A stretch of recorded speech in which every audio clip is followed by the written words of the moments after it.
Is going into filmmaking in 2024 still a viable career path? Or is it just not worth it anymore? In this video, we'll cover various reasons against going into the film industry in 2024 as a career path, but stay tuned to the end where I'll reveal my ultimate take on if it's worth going into the film industry in 2024. So let's get into it. If you're new here, I'm Jordan and welcome back to my channel. I'm a narrative writer, director, and producer and have been working in LA for the last 10 years. If you're currently a film student, just graduated, or are considering a pivot into the film industry, there's a couple things that I really want to discuss before you ultimately end up diving in headfirst. Job insecurity and competition. The film industry is notoriously competitive and ultra saturated at this point. So in this day and age, you're competing with millions of other talented professionals for less spots. And that means that you have to be even more talented, including people that have already been in the industry for a decade or more. You're still competing with these people who have more connections and experience for some of these same spots, unfortunately. Many jobs in the film industry are freelance, meaning that you work the job and then as soon as the time limit of that is expired, you are out looking for your very next job. And sometimes these jobs are as short as a day. You don't always know when your next job is going to come, and that can very much be a tough lifestyle for a lot of people to live. A lot of the jobs that you get are going to come from your network and the other contacts that you already know. So if you're coming out and you don't have a lot of contacts to start, this process can be even more difficult to find your next gig, especially as you're just starting to build your network from the ground up. So it's very much a lifestyle of uncertainty and being comfortable with living in that uncertainty of when your next job is going to come. You might be working for months at a time with no days off and stacking up the money and getting very comfortable because you're meeting more people as you go and getting more experience, which can lead to more promotions. But on the flip side, if you're out of work for months, it can be that much harder to make rent. So it's very common that even these full-time gigs might be highly competitive and the turnover rate might be very high as well. So it's really worth considering that this is often going to be how your lifestyle looks, especially at the start of your career as you're just meeting new people, just getting those first gigs, just learning how this industry works. So if you want complete stability, this might not be the career field for you. Low pay and long hours. So the starting salaries in the entertainment industry are unfortunately extremely low. And some of these starting salaries, just to give you an idea, are somewhere in the 40 to 50 or 60K a year range. And that is in 2024, which is astounding to me. A lot of these companies know how competitive these positions are, and they know how many people want to break into the industry. They're young and hungry. They don't really know better for what they deserve to get paid. And so unfortunately, a lot of people are comfortable accepting these rates, so they are comfortable continuing to offer them. This makes it extremely difficult to afford the cost of living in big cities like LA, New York. You're not making enough money with just that one job to afford to live in these cities or pay your rent. So a lot of times people end up getting a second or even a third job just so that they can survive in the city. So let's just throw out an example. A lot of the starting salaries for a lot of the Lionsgate positions, such as assistant or coordinator, which is really an assistant position, are comfortable offering starting salaries as low as 40K per year. And that is hardly a livable salary in most cities in 2024, but let alone Los Angeles. You might not also be getting treated all that well in this position. Let's talk about demanding hours. Filmmaking, especially if you're in an on-set role, often demands extremely long and irregular hours. So the typical shoot day for a project is anywhere from 12 hours minimum and lead into the 14 to 16 or more. This means that you're getting up extremely early. You're on your feet all day. You were probably one of the last people to leave and the earliest to get there, especially if you're a production assistant. This demanding schedule can often lead to intense fatigue, burnout, a lack of a social life. Geographic limitations. So obviously some of the major hubs for filmmaking are Los Angeles, New York City, or Atlanta. But if you're living in a smaller town or a city, oftentimes a lot of these set roles or office gigs require you to be on site in one of the major city hubs like LA.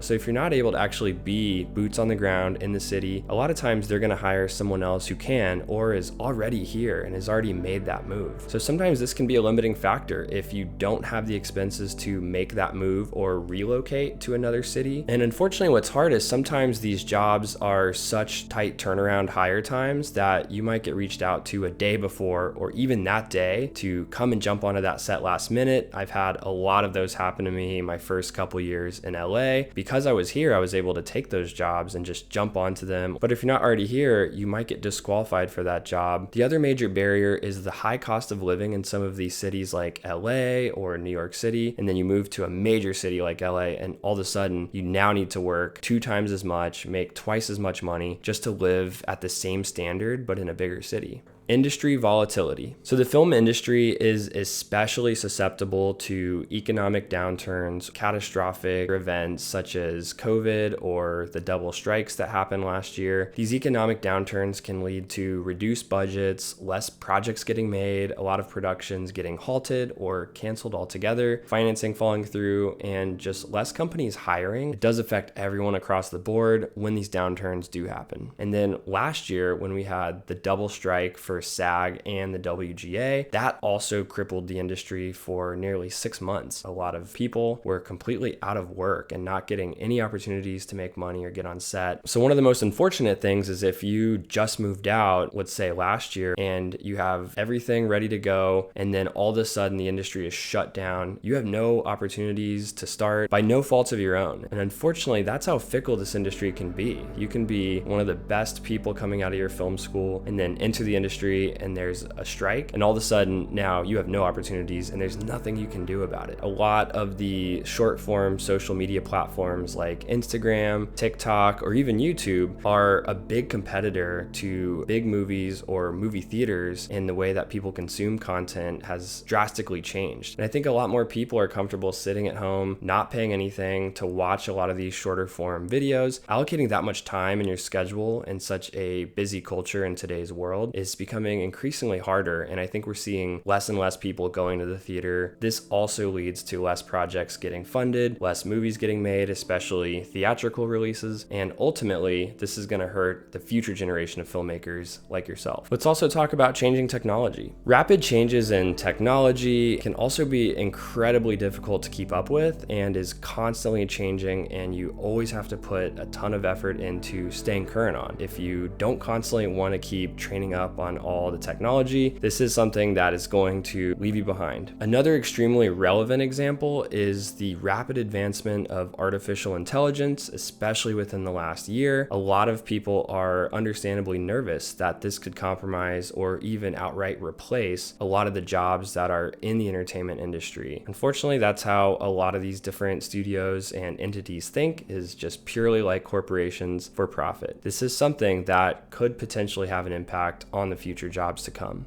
Health and well-being. The stress of long hours, job insecurity, and extreme pressure can take an absolute toll on your mental health, and sometimes the work culture is extremely toxic, and especially if the person who's in charge is somebody who has a toxic personality, and this can lead to everybody else's life being miserable while they're working on that project. The film industry has often been criticized for fostering toxic work environments, sexual harassment, verbal harassment, or discrimination based off gender or ethnicity. There's so many stories that we've heard or read about, especially in the last few years about this. That's the type of environment you could unknowingly be stepping into as well. I personally used to work for an A-list director as his assistant for about 6 months, and I have to say that he was one of the biggest a-holes that I've ever met, still met to date. And while I was working for him for those 6 months, my life was an absolute hell. My mental and physical health took an absolute dive. I think I was very much a shell of myself, and I had no life. He made the position incredibly stressful and awful in a way that it didn't really need to be. Unfortunately, people who are in positions of power can really hoard their power for the worst, and they could directly affect the quality of your life while you're working for them. You really do see that bad behavior is still rewarded, and if they're big enough, oftentimes they still get away with it with no repercussion. I also will say that in my time working as an assistant for the director, he never really offered to actually help advance my career, never promised to help promote me. So all that time I spent was just suffering and not really for any true career advancement. Creative compromises. A lot of times you're at the mercy of other people who are investing or studios that are putting the money in, and this often means that your creative freedom is stifled or it's compromised because the powers that be who are putting the money in are saying that it needs to be a certain way because they want to protect their investment and they have thoughts on the matter matter. So the cliche of studio filmmaking being too many cooks in the kitchen, I really think is absolutely true. And unfortunately, when you get more money, that also means more voices in the room. Sometimes your creative vision is stifled and there really isn't that much you can do about it, especially as an early filmmaker. The industry's current focus on intellectual property and profitability has also led to a large decrease in innovation and storytelling quality, in my opinion. So this is also the world of filmmaking that you're entering now in 2024. So this is also something that leads to a lack of innovation and creative expression that you probably got into this field to do in some form.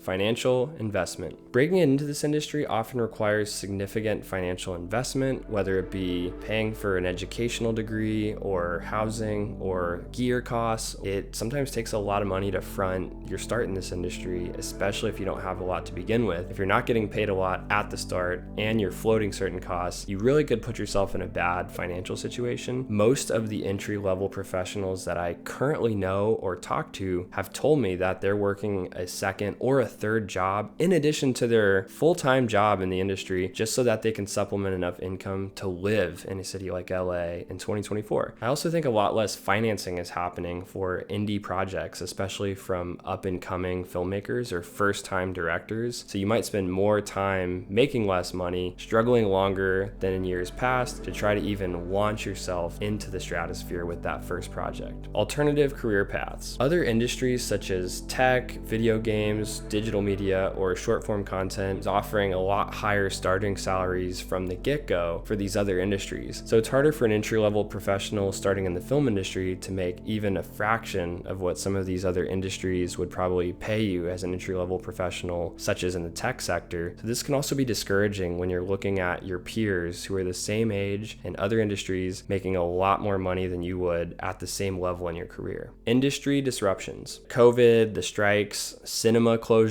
and the shift to streaming have all had negative impacts on the profitability of this industry, which also just leads to less opportunities. As of this moment in July of 2024, as I'm recording this, the industry truly is in a period of contraction, which just means that there's less projects being made, there's less jobs and opportunities, and there's more people vying for those opportunities. I myself have really been struggling the last few months to try to get some of my projects made, to find work as easily as I was in the past, especially when I first came to LA a decade ago. Your resume, your interview has to be 10 times better than anyone else's to get that job in a way that it didn't used to before. And it really is that struggle of trying to maintain your inner peace and your mental health while it's such a slow period right now for so many people all across the board. So this really is where you're tested to see how much you truly want it or you don't. That is one thing that you will have to continue to deal with. Periods of uncertainty, intense periods of self-doubt, and your own potential to create in this field. But if you're not willing for what some of the bad can bring in this field, I would highly recommend